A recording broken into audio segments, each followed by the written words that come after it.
Boxing Day used to mean one thing: sales. For decades, it was the most anticipated shopping day of the year, a date circled on calendars and whispered about in excited tones as Christmas dinner wrapped up. It was a day of early mornings, long queues, and a high street packed with bargain hunters. People would bundle up against the cold, clutching thermoses of tea or coffee, determined to be first through the doors. The chaos was part of the tradition, meeting friends, grabbing coffee, and comparing hauls. For many, it was as much about the social ritual as the savings, a chance to swap stories and share in the thrill of the hunt.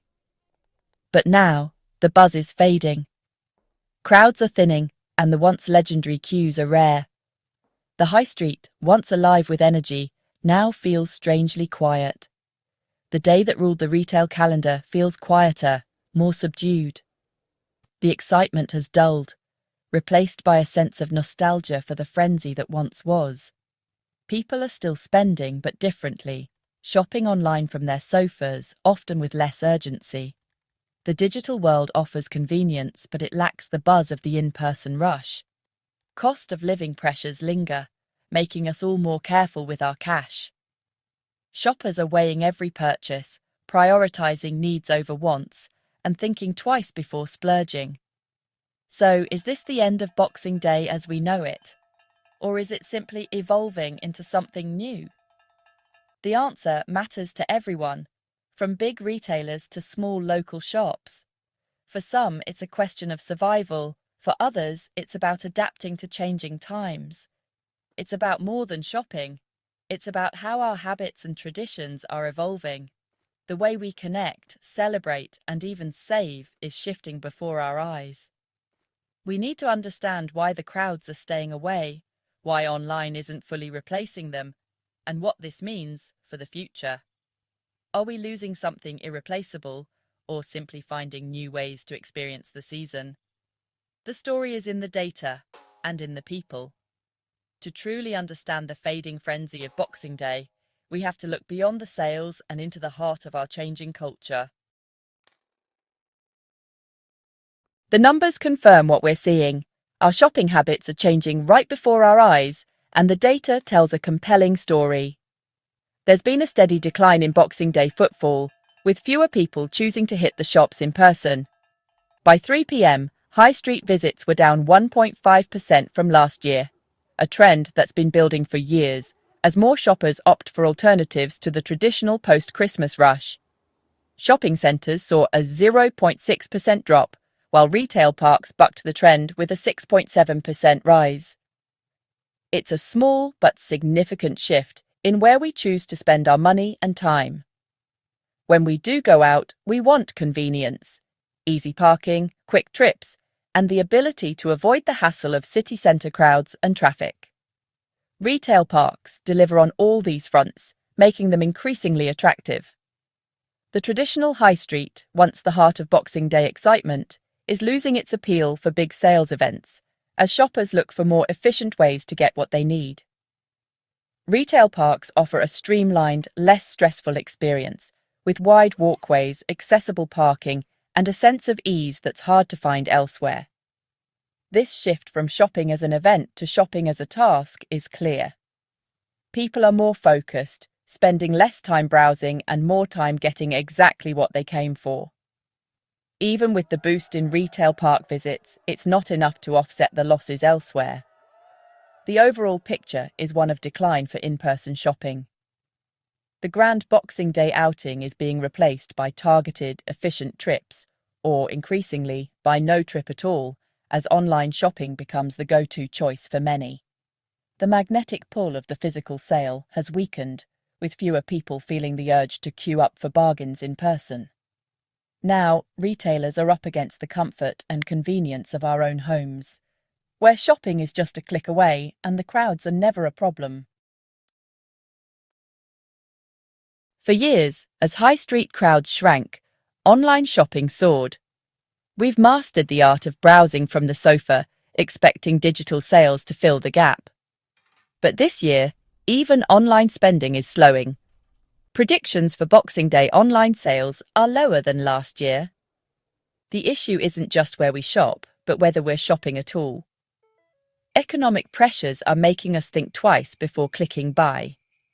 Retailers invested heavily in digital, but now face a more cautious consumer.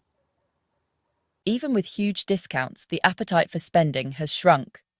The decline of the high street isn't just about the internet, it's about tighter wallets. The online gold rush hasn't materialized. People are holding on to their money, even with tempting deals. Let's talk money.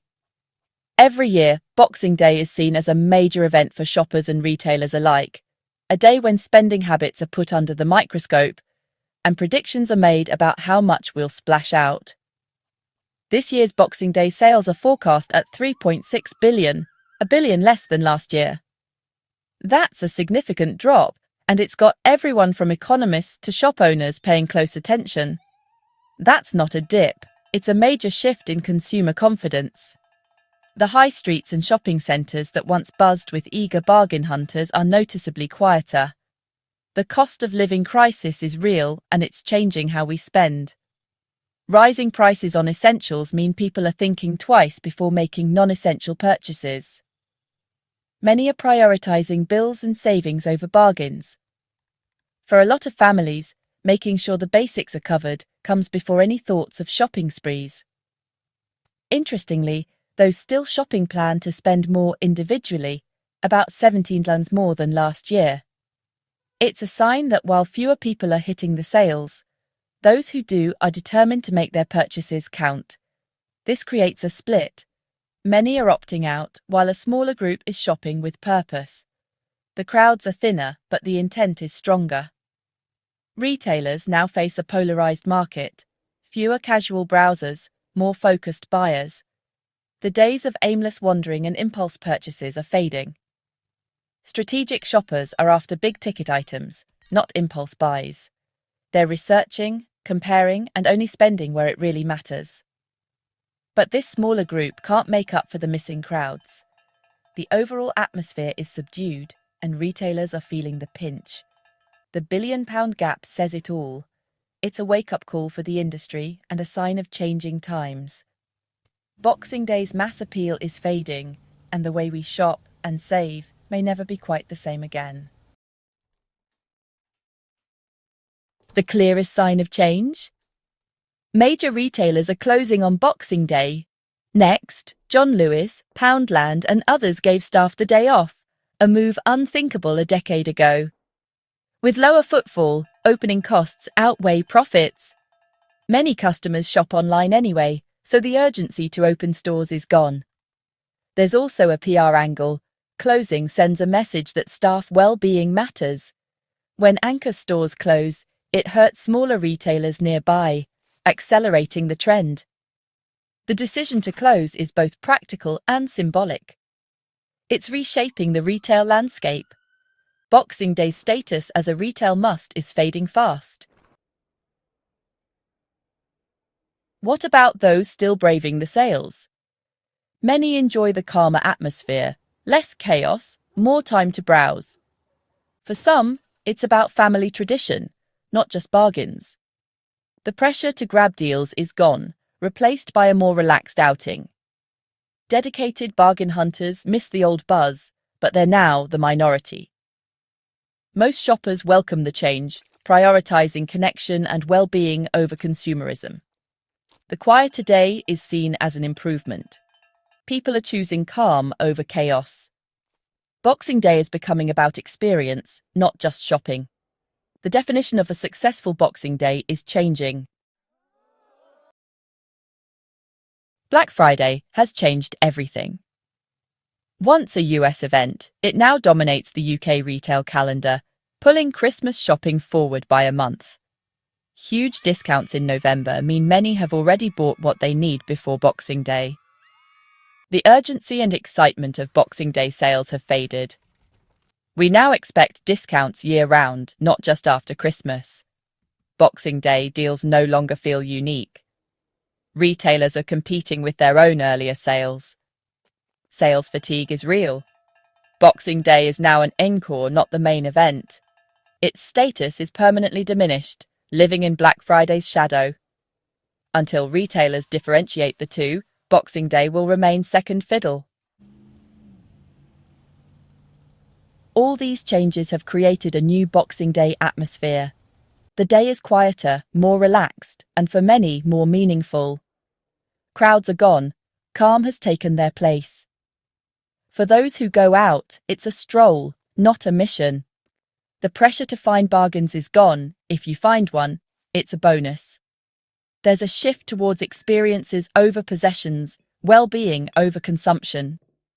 The pandemic reminded us to slow down and value time with loved ones. Many now see Boxing Day as a day for recovery and connection, not just shopping. The tradition is evolving, shaped by the people. So, what's next? The Boxing Day sales frenzy is unlikely to return. Online retail, Black Friday, and a focus on well-being have changed the game. The future will be quieter, more digital, and less about a single day. Retailers must adapt, offering experiences, not just discounts. Boxing Day may stretch into Boxing Week, blurring into a season of sales. The pressure to buy on one day is gone, but so is the event's specialness. This transformation mirrors our changing society. More digital, more mindful, more connected. Traditions survive when they serve us. Boxing Day once meant bargains. Now it's about convenience and connection. It's not the end of Boxing Day sales, but it is the end of an era.